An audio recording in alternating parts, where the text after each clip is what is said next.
বাইরে ভাই, আমার স্বামী আজকে আমার কত বড় মাথার উপরে কাজ দিয়ে দিছে দেখছেন। এত এত মানে বট পরিষ্কার করা এত এত খেসখেসি বলার বাইরে, কি বলবো গাইস, দুঃখের বিষয়। আমাকে যখন বটটা নিয়ে আনি দিছে, ও বলতেছে আমারে পরিষ্কার বট রান্না করো। আমি তো খুশি হয়েছি, সমস্যা নাই। ওরে বাবুরে, পলিথিনগুলি দেখতেছি পরিষ্কার সারা বট, মেজাজটা কান্না গরময় বলেন। আসসালামু আলাইকুম, সবার কি অবস্থা, কেমন আছেন? আলহামদুলিল্লাহ, আল্লাহর রহমত, আপনাদের সবাই তো আমরা অনেক অনেক ভালো আছি। তো যে কথা সেই কাজ, গরম পানি করে এগুলোর ভিতরে গরম পানির ভিতরে দিয়ে বটগুলা সুন্দর করে পরিষ্কার করে নিছি। অনেক টাইম ধরে সুন্দর করে ধুয়ে কুটি ছোট ছোট করে কুটছি, অনেক কষ্টর পরে অবশেষে দেখেন কমপ্লিট হয়েছে। বারবার পানি দিয়ে ধুইতেছি আর উঠাইতেছি।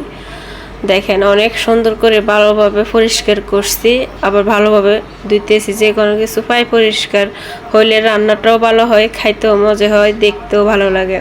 তো সুন্দর করে ধুই একটা জায়গার ভিতরে রাখছি। তো পেঁয়াজ কুচি যা যা লাগে মশলা সব কিছু দিয়ে কষাই।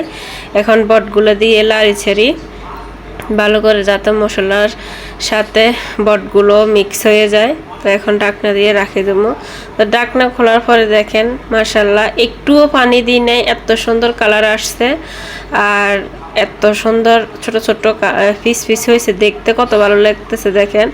আর ঝোলগুলা কিন্তু আমি একটু দিই নাই, অটোমেটিক উঠছে মাশাল্লাহ। দেখতে দেখতে দেখেন অনেকগুলা পানি শুকিয়ে গেছে অনেক, আর অল্প একটু। তো আমি কিন্তু ঢাকনা দিয়ে দিয়ে করতেছি, কারণ একা একা ভিডিও করতেছি আর সব দেখাইতে পারি নাই। তো ফাইনালি দেখতে অনেক সুন্দর লাগতেছে দেখেন। মাশাল্লাহ মাশাল্লাহ, সবাই মাশাল্লাহ বলবেন। আর আমার মতো কে কে আপুরা বট বাজেন ভাইয়ারা অবশ্যই কমেন্টে জানাবেন, আর কে কীভাবে খান অবশ্যই জানাবেন। দেখেন ঢাকনা দিয়ে আস্তে আস্তে ডিম করে এত সুন্দরভাবে করছি, একদম লাল লাল করছি, আর এত মজা হয়েছে খাই বলতেছে। আর আপনাদের ভাই এত জাল খায় না বলতেছে, একটু জাল হয়েছে, কিন্তু আফুরা খাইছে বলতেছে না অনেক মজা হয়েছে। তো ফাইনাল রূপ হচ্ছে আমার এই দেখেন বটবাজি। আমার স্বামী চলে আসছে, দিয়ে দিছি খাইতে, একদম লাল লাল হয়েছে দেখেন। ও তো খাই বলতেছে না অনেক মজা হয়েছে, কিন্তু একটু জাল হয়েছে। আর খাইতে বসে দেখিয়েন কেমন করতেছে।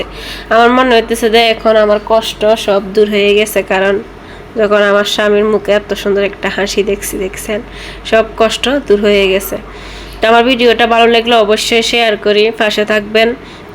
আর বটবাজি কার কার বেশি বেশি ফেভারিট, খাইতে বেশি পছন্দ করেন আপুরা ভাইয়েরা অবশ্যই শেয়ার করে দিই, সবাই দেখার সুযোগ করে দেবেন।